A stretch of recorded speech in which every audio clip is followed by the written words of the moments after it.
Hello. This is Dr. Carruthers speaking. Yeah, this is Heath. Henry Morton and I are having a little get-together at my home tonight. We want you to come. Why, that's nice of you, and I appreciate it. But I'm very busy working on a formula for a new shaving lotion. Oh, but Doc, this is my daughter's idea. And she's going to be awfully disappointed if you don't show up. Don't take no for an answer. Make him come. Yeah, you see, it's a sort of a special occasion. I bet Mary is going to announce her engagement to that young rascal, Don Morton. Tell her I'll be there. Goodbye. Well, it's all arranged. He's coming. He's going to be surprised when he finds the special occasion that's to present him with this bonus check. $5,000.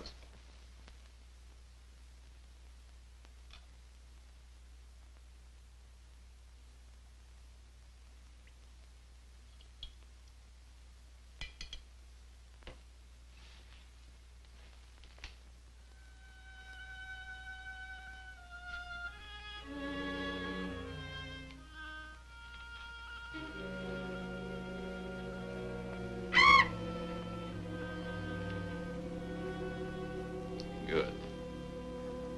You have not forgotten. You hate this strange oriental fragrance even while you sleep. Just as you did before I made you big and strong. Now, if you detect the fragrance in the night, when you're fully awake, you will strike.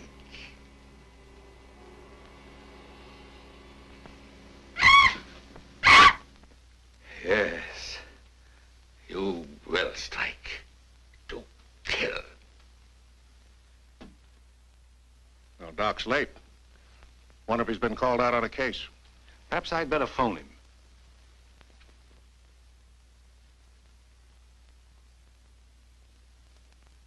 Now, remember, Roy, Tommy, you're not to mention anything about this bonus for the Doc until after your father has presented it. Have you warned those two lovebirds over there? Perhaps I'd better. I want to caution both of you. Not to say a word about the check. Until you're ready to spring it on him. Your father will make the presentation, Mary. Why don't you unveil it, like a statue? Then we could all be in on it. You know, I think it'd be a better idea to put it in a bottle and launch him with it. You must have gotten that idea out of a bottle. Well, the Doc isn't coming. What? Oh, what a shame. Oh, he just got busy with his new formula and forgot all about us. He'd forget the formula if he knew about that $5,000 check. Well, why don't we all go up there and give it to him? No, I wouldn't do that. He doesn't like visits when he's experimenting. Well, Roy could take the check up to him. Sure, I'll take it. Shall I make the Doc a speech when I give it to him? You won't have to, Roy. The check speaks for itself. Yeah, and says a mouthful. Son, tell the Doc we're awfully sorry he can't be with us. But of course we understand how busy he is. All right.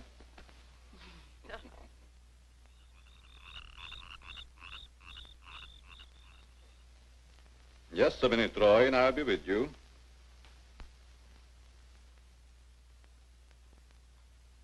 That's it, all right. Now, what can I do for you? We were all sorry you couldn't be there tonight. Yes, but you see, I'm busy. Something important, very important. Yes, of course. Mr. Morton and Dad had planned a little surprise for you. A surprise? It's in here. Well, let's see what it is. $5,000. What's this for? Just a little token of the firm's appreciation. Oh, I see. A bonus. Well, it's awfully nice of you, Father and Mr. Morton.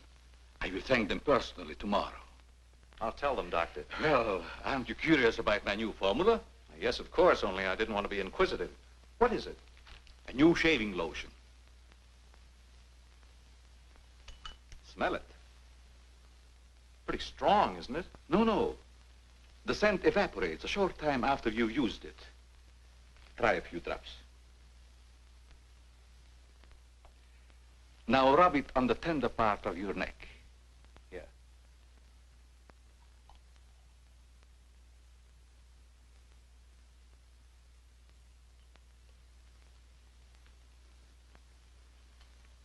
soothing, isn't it? Yes. When will it be ready for the market? Oh, it's still in the experimental stage. I want to try it out on several people first and see if it works. Well, if you'd like to send me a bottle, I'll be glad to try it for you. Thanks. Good night, Doctor. Goodbye, Roy.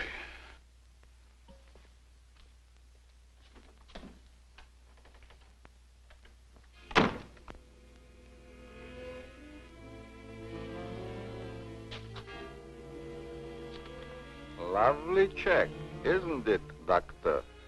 They are wealthy because of you. You made them rich, Doctor. It was your formula. Tonight they gave you $5,000 and wanted you to come down to their house and thank them for it. That was your money they gave you, like a bone tossed to a faithful dog.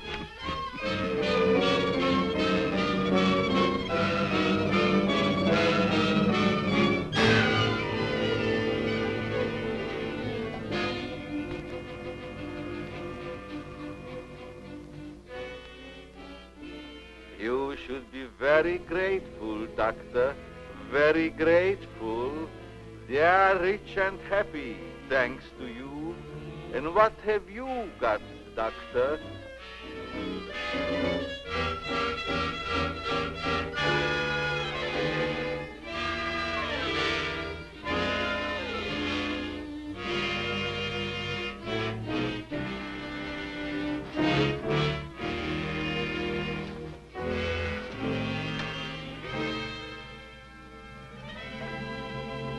Tonight you have work to do.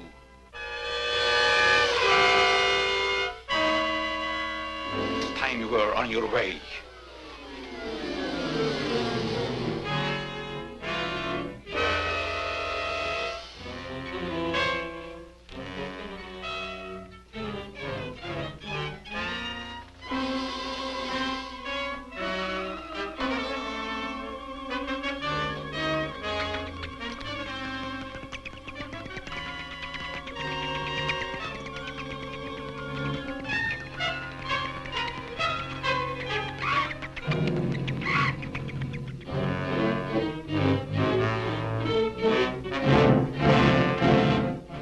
Tonight's a good time while our families are here to announce our engagement.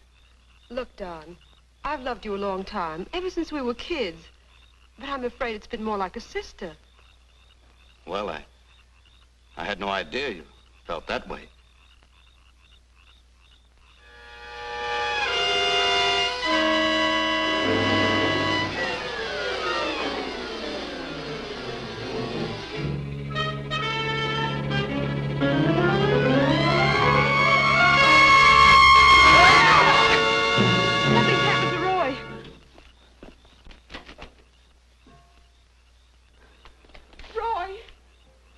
I better call Dr. Carruthers. Oh, please, hurry.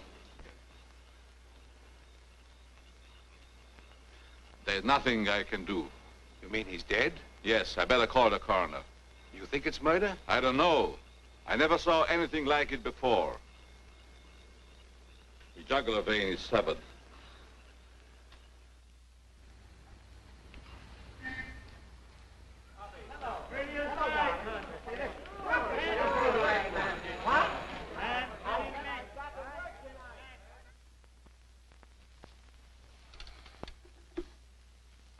Send Johnny Layton in here.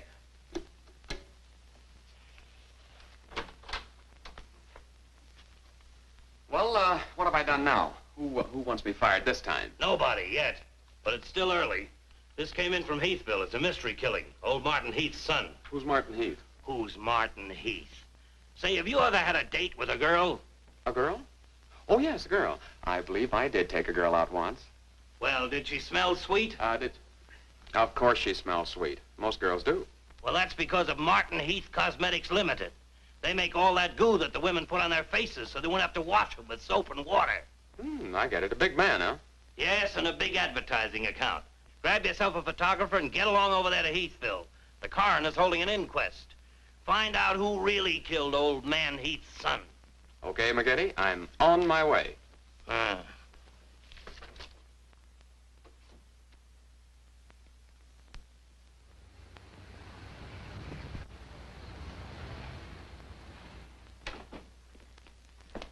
Chief Wilkins? Yeah? I'm Johnny Layton of the Chicago Register. Glad to see you. And this is my cameraman, One Shot McGuire. Hi, Chief. Howdy. Say, we're down here to cover that Heath murder, but we didn't get much information at the coroner's inquest. I thought maybe you might be able to help us. Well, I'm always glad to cooperate with the newspapers, providing they cooperate with me. That's the policy of our paper. Well, to tell you the truth, I haven't got very far with this thing myself. Oh, here's something that might interest you. It's a picture of the victim's wounds. Mm-hmm. You'll be able to see it better with this glass. Are these scratches on the neck and shoulders? Yes, but we can't determine the source. They're too deep for fingernails, too shallow to have been made by a knife. They're more like claws. That sort of bears out Dr. Carruthers' theory at the inquest of a wild animal. Have there been any circuses around here lately? No. Heard of any animal escaping from a zoo? No. Couldn't have been one of those African leopard men. They use steel claws. This isn't Africa. Okay, Chief, I was just trying to help. Chief, are you sure there's no clue you're holding back while investigating? Well, since you're going to work with me on this case, there is a clue, and a very weird one. The autopsy surgeon says that such wounds could have been made by the beak and talons of a bird. A bird? Why, there aren't any birds around here big enough to attack a man. How about an eagle? We know it wasn't a bird, How do you know that? because we found several hairs on the shoulder of Heath's coat. Ah, Chauchet La Femme. They're not human hairs. What kind are they? Well, it may sound silly, but the laboratory test shows that they were from a mouse. Well, who ever heard of a mouse big enough to kill a man? Say, a bat has hair like a mouse. Well, the only bats around here are no bigger than sparrows. There was a peculiar odor about the wounds, but they were so faint and elusive that the police chemists have been unable to identify it. Then it does give us something to work on. Well, if the scent was a clue, it's been destroyed by evaporation. Say, Chief, do you mind if I do a little sleuthing around on my own account? Certainly not. Go ahead. If I can help you any, why, You can. Miss Heath seems to be the nearest to an eyewitness of the crime. I'd like to have a talk with her. Can you arrange it? I think I can. Well, Dr. Carruthers refused to let her speak to us. We tried that this morning at the inquest. Well, don't you worry about Dr. Carruthers. He's one of the finest men in Heathville. He just thought you'd add to Mary's grief so you could get sensational newspaper stories. I'll arrange an interview. Thanks, Chief. I'll keep in touch with you. All right. 48J. Miss Heath, did your brother have any enemies that you know of? Why, no. Everybody in the village liked Roy. Mm-hmm. Well, what did he do at the factory? He had charge of the experimental department where the new products are developed. Oh, here comes Dr. Carruthers. Hello, Doctor. Hello, Mary. I took a shortcut from my laboratory through a garden hedge. You met Dr. Carruthers at the inquest this morning. Yes. Mr. Layton, I hope you'll forgive me if I seemed a little abrupt. But I'm fond of Mary. And considering the ordeal she already went through, I wanted to protect her from dwelling too much on the tragedy. Of course. You were quite right. We're working on the case for the police now. Yes, I understand. Chief Wilkins phoned me. And if I can be of any assistance, just call on me. Thanks. Won't you sit down?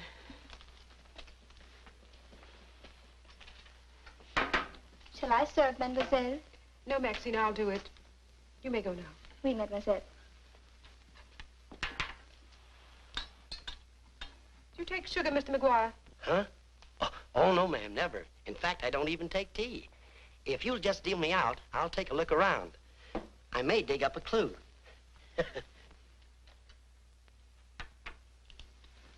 What do you think of Dr. Carruthers' theory about a wild animal, Mr. Layton? Well, frankly, I don't think much of it. I can't say that I blame you. But I, as a scientist, take many things into consideration a layman might overlook. For instance? The jagged nature of the wound, the rapidity with which the murderer escaped, the scratches from talons or claws. But when an animal attacks a human, there's bound to be a lot of noise. You heard Miss Heath testify there was no sound of a struggle. No. Only those awful screams. It's very puzzling. Very mystifying. Doctor, when you last saw Roy, did he seem worried or nervous or moody? No, not at all. On the contrary. He was in the best of spirits. Well, I've got to get back to the village now and follow my story. You'll excuse me? If you find it necessary for us to talk again, you may come back at any time. This evening, if it's all right with you. I'd like to spend some time here. Why, yes, that'll be quite all right. Thank you. Goodbye, Miss Heath. Goodbye. Goodbye, Doctor. A little more chiffon, baby. I do not understand. Oh, you know what I mean. A little more of your stocking. Like these? Sure, I like 'em. Who wouldn't? Now, hold nice and still, because this is going to take a little time.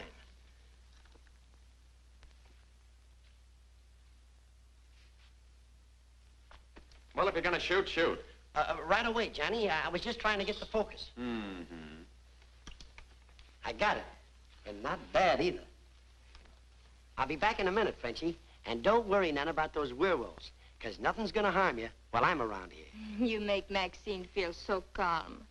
My big, brave journalist.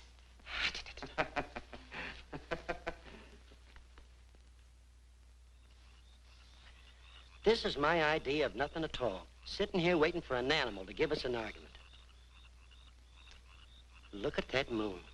And I had a date with Frenchie. Oh, stop crabbing. We're supposed to solve a murder. You, Big, brave journalist. This is the first time I've ever been invited anywhere and asked not to shave until after I get there. I wanted to observe your exact reaction when you tried the lotion. Oh, now I understand. I want this lotion to be perfect before turning it over to you to be marketed. Here. It's a little strong. That'll make the customers think they're getting their money's worth. Oh, that feels great. Very soothing. I don't think you ever use anything else. Well, we wouldn't want to market anything we wouldn't use ourselves. That almost smells good enough to be used as a cologne. Oh, what's the matter, Doc? Can't you stand your own lotion? I have a violent dislike for perfumes. Oh, I'm sorry. All right, Tommy. Good night, Doc. Goodbye, Tommy.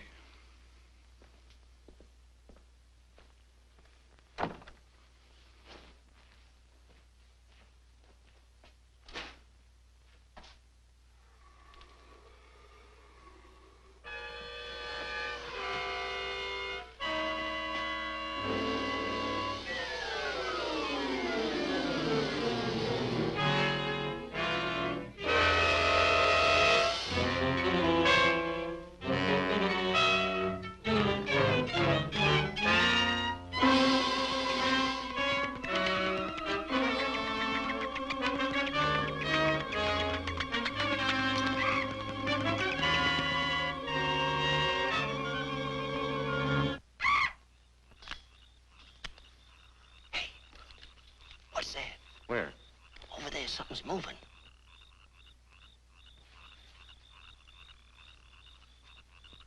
Come on out of there, whoever you are.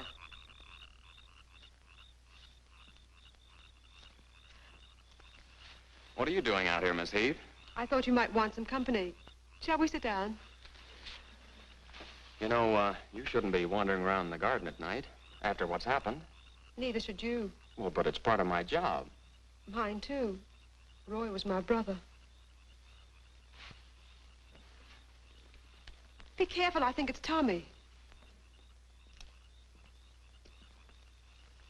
Hello, Tommy. Hello, everybody. Hello, Tommy. darling. What's up, sis? Mr. Layton wanted to stay in the garden for a while, so I joined him. Don't tell me you're waiting for that animal Dr. Carruthers mentioned. So you don't believe it either? I certainly do not. It's ridiculous. But somebody or something killed your brother. And I suppose you're working on the theory that the murderer always returns to the scene of the crime. Perhaps I am. Well, not for me. If you'll take my advice, Mary, you'll leave these gentlemen to their vigil and go to bed.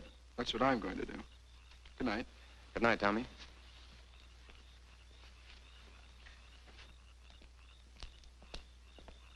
I don't think your brother likes my being here. Oh, you mustn't mind Tommy. We're all terribly upset. I know.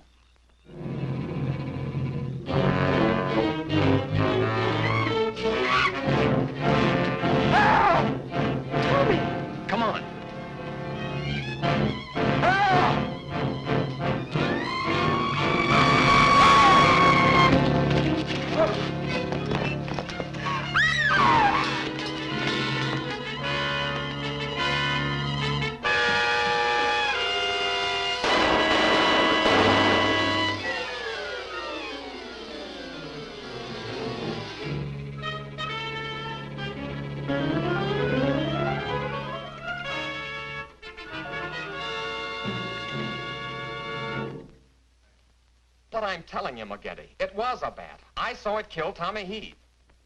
Listen, Johnny, I want you in One Shot to come on home or I'll fire both of you. I'm not coming home, and neither is One Shot. I'm keeping him here to get a picture of the devil bat. Say, that'll look great in the headlines. Devil bat strikes again. Listen, don't tell me it had horns. Maybe I better send a wagon with the steel bars and the strong boys with the straitjackets. Look, Joe, have I ever lied to you? Plenty of times. Well, I'm not lying this time. If it ever got out that I cooked up a fake story about a devil bat, I wouldn't be able to get a job on a country weekly. Print the story, Joe. So help me, it's on the level. All right, I'll print it. But I won't believe it. Not till One Shot gets me a picture of that devil bat in action. Don't worry, he'll get it. Goodbye. You, my friend, are going to get a shot of the devil bat in action. Who, me? How? Have you noticed there's a taxidermist shop in the village? Well, you wouldn't suggest that I go out and stuff a bird, would you? One Shot. To think that you would even hint that I would suggest you have the village taxidermist build you a nice big bat for pictorial purposes. Besides, a bat isn't a bird, it's a mammal. Well, why didn't you say so in the first place? Where is this bird stuffing emporium? Oh, down on Cottage Grove Avenue.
Now, here's the idea, Frenchie. You hang on to the bat till I get my camera set up. And when I raise my hand, you give the bat a good shove, and it'll swing out just like it's flying. Then I can get a swell picture from my boss. Get it? Oui. I am wise, no? No. But hang on to the bat until I raise my hand, huh?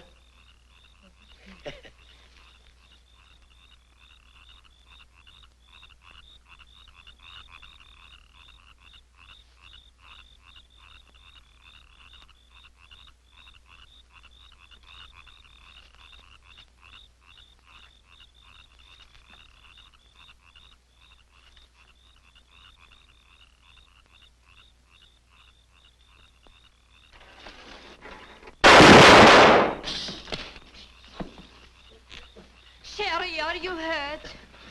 Say, what's the idea of breaking up my devil bat? I'm going to make you pay for that. And I'm going to take you to jail until you explain this. Come on. You can't do this to me. I'm doing it. I was just conducting a little experiment, trying to find out how the devil bat does his killing. I'm sure McGuire didn't intend doing anything wrong. He's just a little overzealous about his work. Well, with the town in an uproar, and everybody terror-stricken, wondering whether he's going to be the next victim, I don't want any more trouble stirred up, even with an artificial bat. You'd better get back to the hotel. I want to talk to the chief alone. Is it all right, Chief? Yeah, but be careful in the future. Ever smelled anything like this before?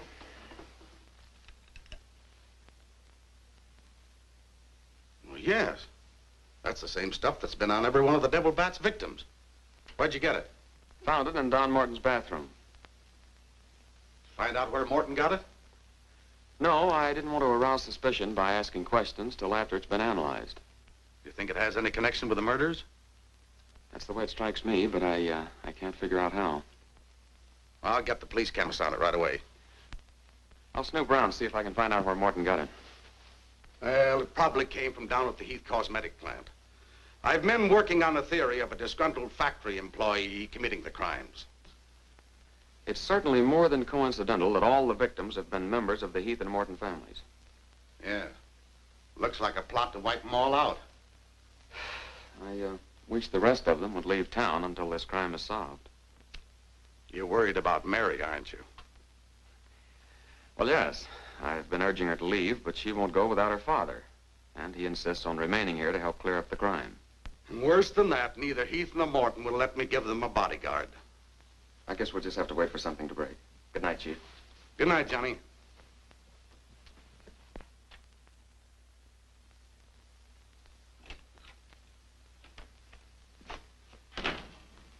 Boy, have I got a picture that'll knock McGinty dead. Meet the double bat. Well, how about that wire? Looks as if the bat's on a flying trapeze. Oh, but I'm not through working on it yet. See, I can touch this picture up so the bat will look like he's got nothing around him but nothing. Okay, Rembrandt. You win.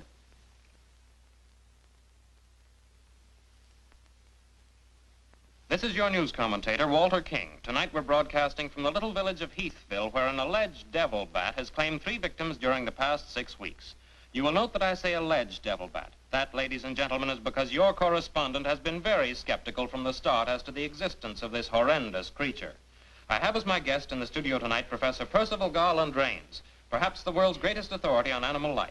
I'm going to interview Professor Rains on the subject of the devil bat. Our radio audience may draw its own conclusions. Professor Rains, first let me ask you, point blank, do you believe that any such creature as the devil bat exists? I do not. He's got a nerve. Quiet. In the dark ages, when men and women lived in caves, there may have existed a bat of this size. But not in this day and age. How do you account for the fact that Mary Heath, whose 2 brothers were victims of the devil bat, and a newspaper reporter, John Layton, claimed to have seen this amazing creature? Sometimes under stress of excitement, our minds play tricks on us. Hey, he's insinuating you saw the little bat that wasn't there. Pipe down. But how about the picture of the devil bat published by Mr. Layton's paper? I examined that picture under a powerful magnifying glass. I denounce it as a fraud. Whoever constructed the strange-looking monster forgot to remove a label from the silk used on its left wing. That label reads, "Made in Japan."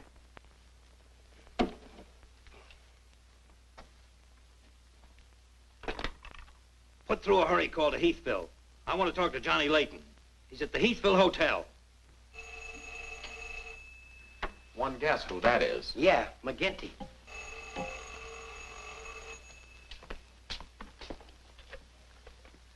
Go ahead, pour it on. So you slipped over a fake picture on me, huh? Well, you're fired, both of you. And I'll see to it that you never work on another newspaper as long as I live. Made in Japan. You tell One-Shot McGuire he ought to be snapping photos in a booby hatch. Both of you, come on in and get your final checks. Oh, no. We're not coming in to get anything. All right, so we're fired. But we're staying here just the same. I saw that bat. We're gonna stay here till we catch that bat, and when we do, I'm gonna bring it in and stuff it down your throat. Goodbye.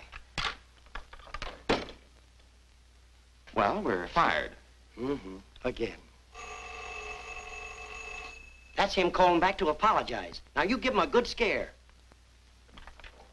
No use begging us to go to work for you again, McGinty. You fired us and we're staying fired. Oh, Mary, I thought it was somebody else. Johnny, why did you make a joke of a tragic thing like this? But it wasn't intended as a joke, Mary. I was only trying to get the news. I suppose you call it getting the news when you arrange to print a picture. That's a deliberate hoax. That has the entire country laughing. A grand joke, Johnny. But somehow I can't appreciate it. But I can explain that picture. Don't try, Johnny.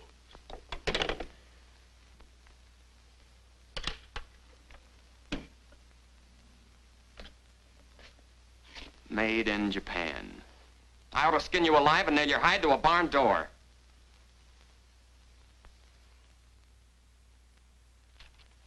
Here's the chemist report on that shaving lotion. I see he couldn't break down one of the ingredients. Yes, he said it must be some element with which he's not familiar. We won't get anywhere until we identify it. There's just one other man in this town that might be able to help us. Dr. Carruthers. Yeah, Carruthers could help us. I found out he compounded that lotion. Well, if you suspect Carruthers, you're barking up the wrong tree, Johnny. He's the last man in this town that would harm anyone. Why, everybody loves him. Maybe so. But here's something else I dug up. The Heath and Morton fortunes are based on a greaseless cold cream formula Dr. Carruthers invented. So what? All the doctor got out of it was $10,000, and the others made a fortune. Well, it's common knowledge that he sold out for cash when he could have had an interest in the firm. Just the same, every victim had this stuff from his laboratory on him. Maybe you've been working too hard on this case, Johnny. I'd like to get his reaction on the stuff. If he denies knowing anything about it, we'll know there's a tie-up somewhere. I think you're balmy. But just to show you that I'm following up every clue, we'll talk to him. We'll, put this in another bottle, and without telling him we know he compounded it, ask him to analyze it. Doc, I hope we're not upsetting your work barging in on you this way. No, not at all. I'm anxious to help solve these crimes. All the victims were very dear friends of mine. Here's a sample of the stuff young Morton and the two Heath boys had on them when they were attacked by the devil bat. Of course, it doesn't make sense to me that a bird would choose only people using that particular stuff. A bat is not a bird. It's a mammal. Well, anyway, our police chemist couldn't break down one of the ingredients. We thought perhaps you could. Why, I compounded this myself. It's a new shaving lotion I'm experimenting with. The ingredient your chemist couldn't break down, I discovered years ago in Tibet. How did you happen to put it in a shaving lotion? Oh, the lamas use it in some of their religious rites as a perfume. The scent is very pleasant and can't be imitated by competitors. But what were Don Morton and the two Heath boys doing with the stuff? Oh, it is the policy of our firm to try out any new product before marketing it. Well, that knocks our theory into a cocked hat. Yeah. We were hoping the unknown ingredient might turn out to be some sort of a clue. This isn't the kind of bottle I give it out in, but I presume your chemist changed it when making the analysis. Yeah. Is there anything else I can do to help? Tell me, did you hear Professor Raines on the radio last night? Yes. It was very interesting and very asinine. You mean you believe there is a devil bat? Why not? You saw it, didn't you? Well, sure I did. So did Mary. Then why worry about what one scientist says? That one scientist got me fired. Oh, you mean your newspaper discharged you? That's right. Oh, that's too bad. Then you're believing Heathville before the mystery is solved. I'm afraid not. I'm going to stay here and work with the chief. Since you're going to stay here for a while, I would like you to try out a bottle of the new lotion and tell me how you like it. And you too, Chief. No, not me, Doc. If my wife ever smelled perfume on me, she'd suspect me sure. Well, Mr. Layton, I understand you are not married. All right, I'll try it in the morning when I shave. I guess we better be going, Chief. See you later, Doc. So long, Dr. Carruthers. Goodbye, Mr. Layton.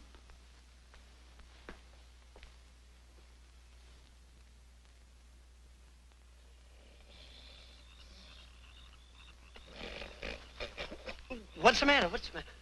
Does that smelly shaving lotion put you to sleep? Oh, why'd you tell the doc you're going to use it if you think it's smelly? Oh, I don't know. I guess I was a little ashamed of ever suspecting the old duck. Well, I like it, and I'm going to tell him so. What time is it? After midnight. Midnight?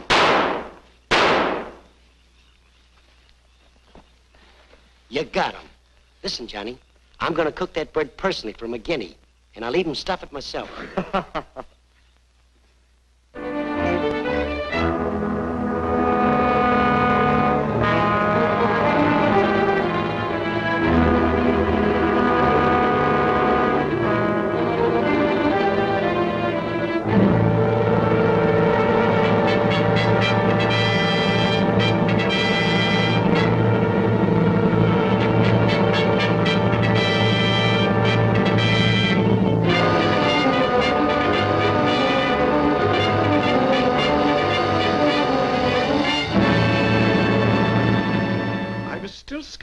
when I came to Heathville today to examine the body of this so-called devil bat.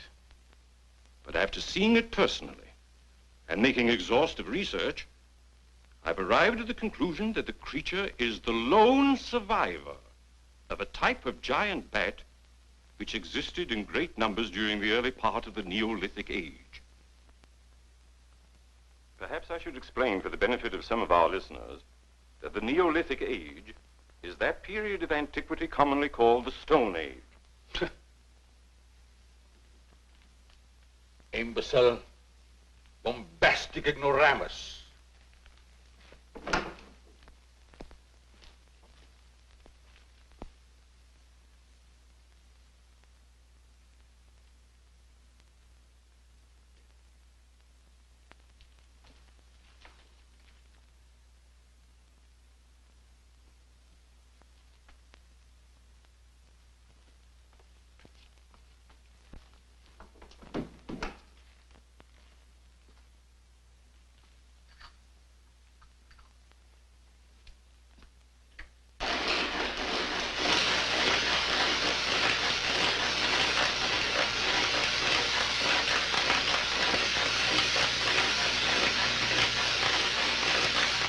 McGinty, but one shot and I are not interested. At your prices.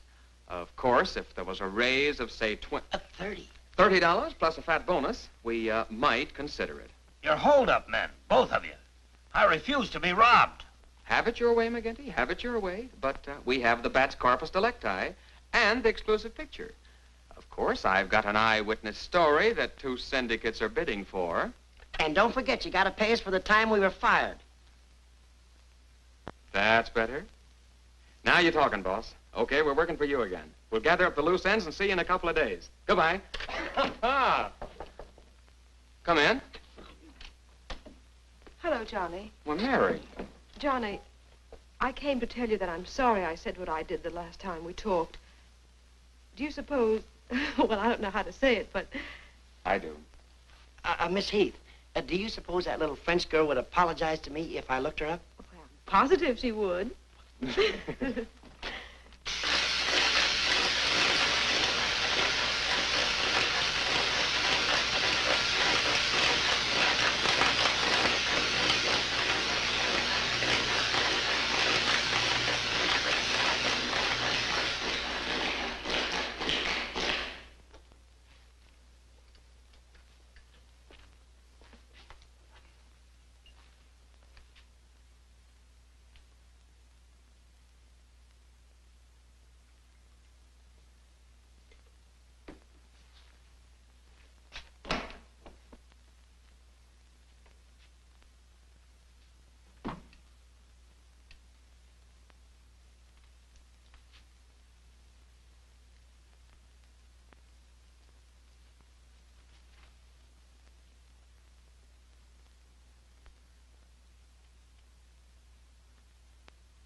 Splendid.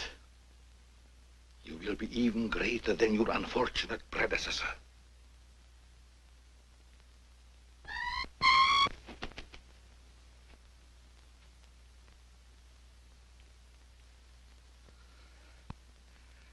Enraged, aren't you? Fine. I'm enraged also. Tonight I shall call on Henry Morton, and you shall strike him down. Henry, the lotion has turned out to be better than I had hoped. I want you to try it. Well, just leave it here, Doc, and I'll try it in the morning after shaving. Smells good, doesn't it? Yes, but isn't it too strong? No, no, no. Evaporation quickly tones it down just to the right scent. Rub a few drops on your face. Well, I'd rather wait until after I shave. Then my skin will be more tender and receptive to a lotion. Just a little here. The texture of the skin there is always very delicate. I give you a few drops in your hand.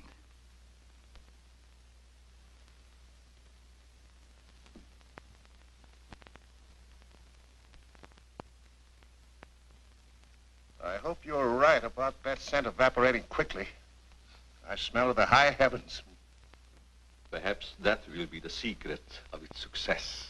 Well, you can never tell what's going to happen in this business. You can believe me, Henry. You don't have to worry. Yes, I can believe that, Doc. All of your formulas have been highly successful. Oh, I've been going over the report of the company's annual earnings. A net profit of over $1 million. Not bad, eh? When you remember what we built on. A mere $10,000 for your formula. You shouldn't have demanded all cash, Doc. You should have ridden along with us. Then you'd be rich, too. Oh, but then you've had a lot of fun in your laboratory with your experiments, dreaming up something new. You're a dreamer, Doc. Too much money is bad for dreamers. So you try to pay me in flattery, telling me that I'm a dreamer. Well, I do dream. Dreams that you could never guess. Your nerves are frayed, Doc. Now calm down. Get a grip on yourself. You've been working too hard on your formula. Formula. That's but child's play for a great scientist. Your brain is too feeble to conceive what I have accomplished in the realm of science. Doc, you've made some great scientific discovery. What is it? When you'll find out, Henry, it'll be too late for you. Oh, come, Doc. You can't pretend to control a man's destiny. I've already proved it 3 times.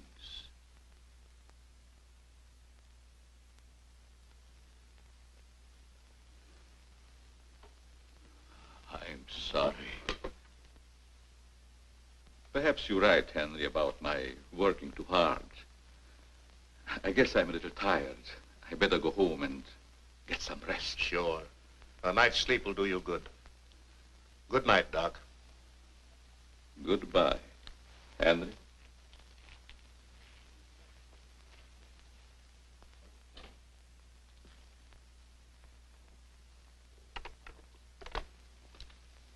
"36J.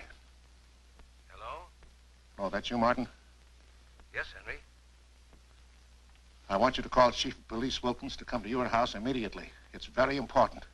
Chief's here now. Well, don't let him leave until I get there. What on earth's happened? I think I've got a clue to all those murders.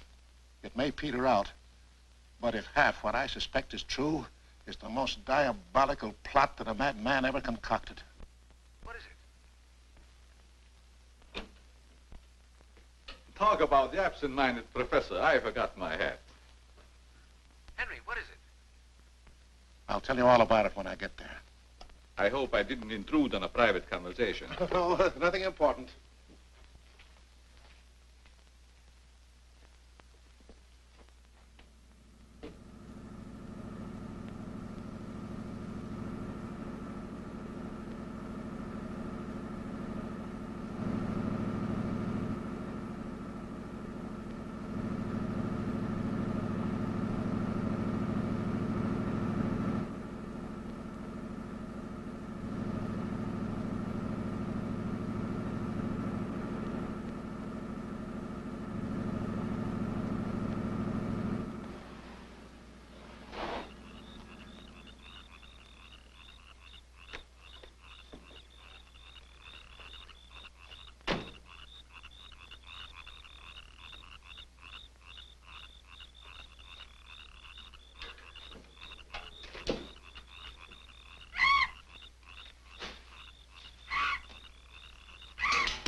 I hope Henry was right about having a clue. But why didn't he explain more about it when he phoned? When I insisted, he changed his tone as if he'd been interrupted. I was afraid that he might be overheard.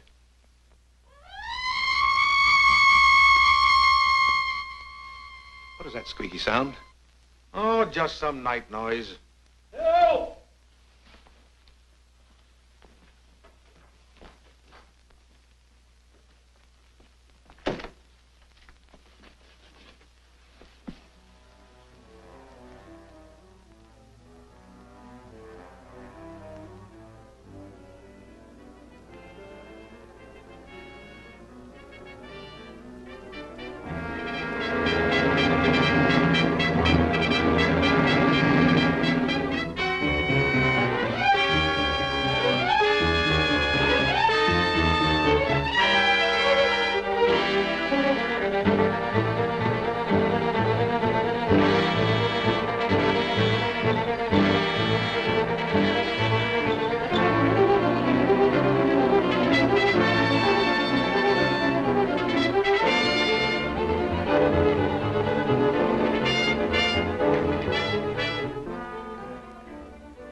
I feel much better, Mr. Heath, since you asked us to stay in your home until this new devil bat has been killed. I've been worried about Mary. What reason have you to believe that Mary is in danger? Only this. I'm convinced that someone is using the bat to wipe out the entire Heath and Morton families. As a scientist, I assure you, the thought of a human controlling a bat is fantastic. Just the same, no villager's been killed or even attacked. You're forgetting, aren't you, that Mr. McGuire was attacked. He's not a member of either family. Why, I'm practically a member of this family already. I'm going to marry Miss Heath's maid. Oh, really? Well, boys, I'll have Maxine show you to your rooms. I must be running along home. It's past my bedtime. Good night, gentlemen. Good night, Good night, Martin. Good night, Doc. Good night, Doctor. Goodbye, Mary. Come along.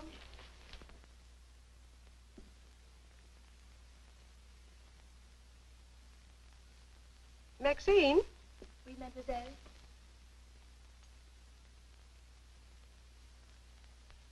Did you fill my perfume bottles with something new? Oh, no, mademoiselle. I never touch your perfume. It's funny. I don't recognize it. Perhaps Dad filled them as a surprise. He always does that with every new perfume the plant puts out. Is there anything else? No, Maxine, that's all. Good night. Good night, mademoiselle.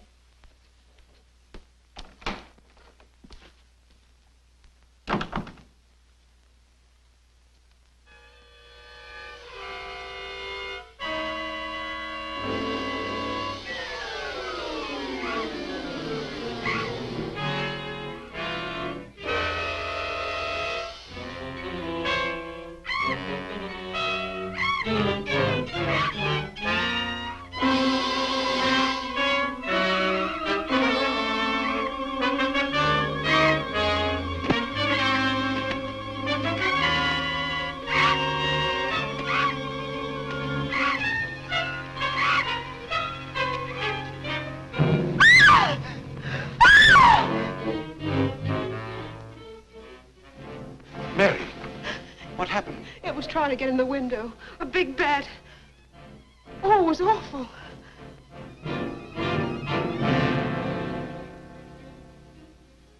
Mary, I want you to tell me everything you did just before that bat tried to get in. Well, first I took a bath. Then I brushed my hair, and Maxine came in and turned the covers down. And then fastened the screen, which somehow had come unhooked. Yeah? Go ahead, what else? Well, then we talked about some new perfume that someone had put in my dressing table bottles.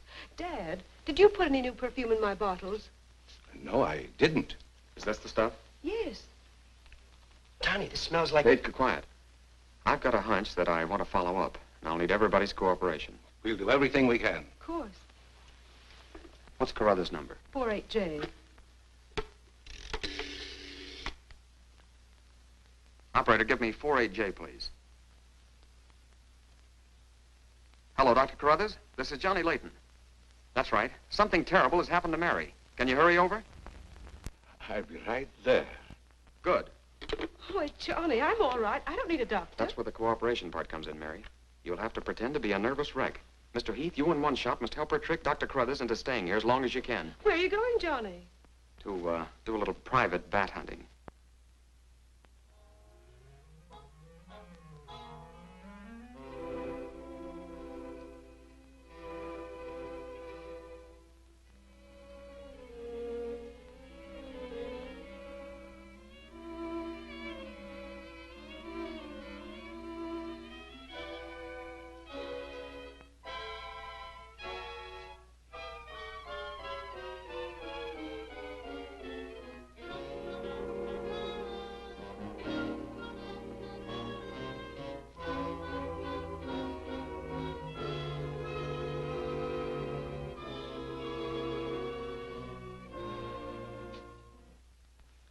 devil bat tried to get through that window.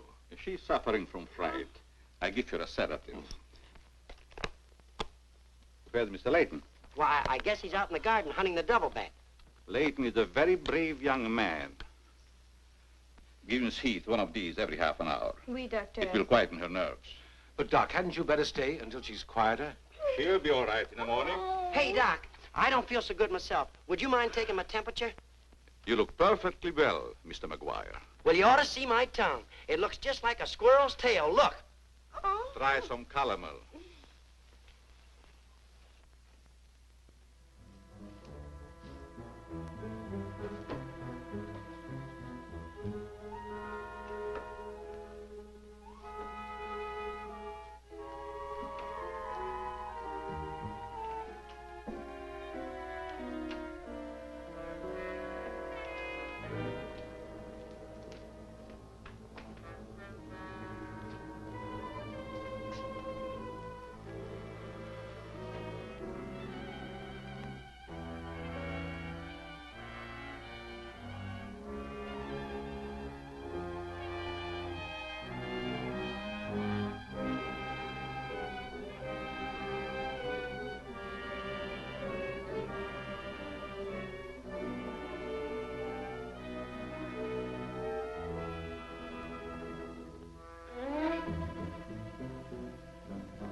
May have visitors tonight. And it would be dangerous for me if they found you here.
Hi, Doc. I hope I'm not intruding. No, not at all. I heard you were out stalking the devil bat. Any success? No, but I thought maybe you might be able to help me. Well, I don't see how that's possible, but if you can suggest anything... Well, you could give me some more of that new concoction of yours, that shaving lotion. But how on earth could that possibly help catch the devil bat? I've still got a crazy idea that if I douse myself with it, it might attract the killer. I don't see how you can connect the two. But there is a bottle of the lotion on the table. Thanks.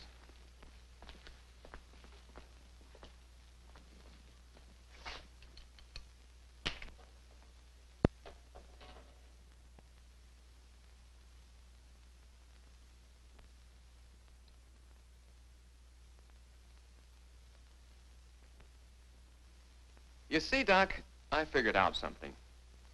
All four of the murdered people had this lotion on them when the devil bat struck. Now, my plan is to sit in the garden, and when the killer makes one of those power dives, I'll blast him. Layton, I'm afraid all these murders have affected your mind. Maybe you'd like to come along, Doc, and be an eyewitness. I'm sure it would be just a waste of time, but I'd be glad to watch your experiment. Good. I knew I could count on you to help me.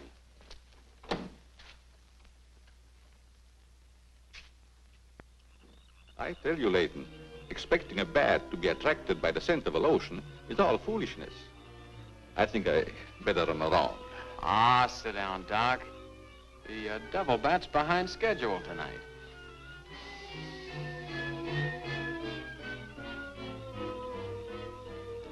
You aren't very chummy tonight. What's the matter? Firearms always make me nervous. Oh, I thought maybe you didn't want to be sitting too close to me. Just in case the devil bat does show up. According to your theory, the killer wouldn't attack me. I haven't any of that lotion on me. You have now, Doc. Why did you do that? To make it a 50-50 proposition, Doc. Now sit down, and don't try any shenanigans.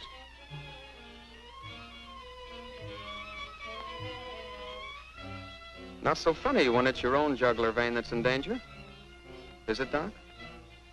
I don't know what you're talking about. Maybe you made a mistake when you let that devil bat of yours out of the attic tonight. Don't worry about the bat killing you. I'm saving you for the hangman. Tell me, Doc, how did you develop a monster bat like that? You wouldn't understand the scientific theory.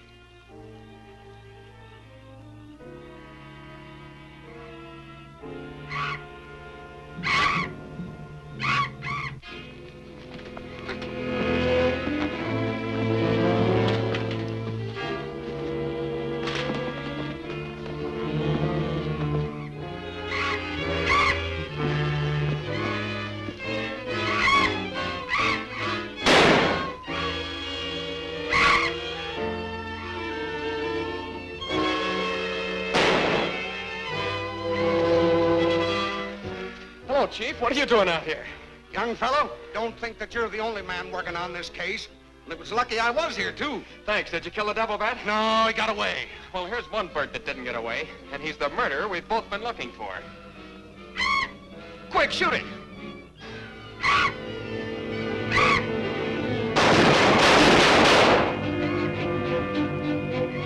Where is it? It's gone.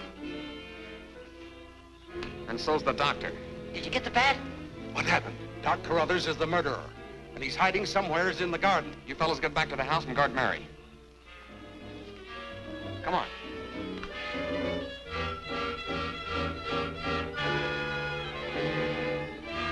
Doctor! Dr. Carruthers! Doctor! Has anything happened to Johnny? Is he hurt? They took him up to my place. You better come along with me.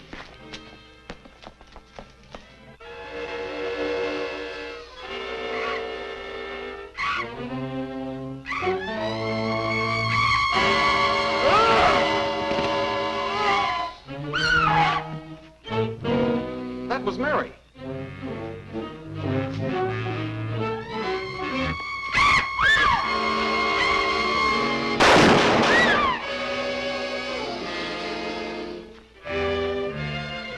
Are you all right, Mary? Go help Dr. Carruthers. He's over there. That devil bat belonged to the doctor, Mary. He created it to commit those murders. Well, it's too late to help the doc.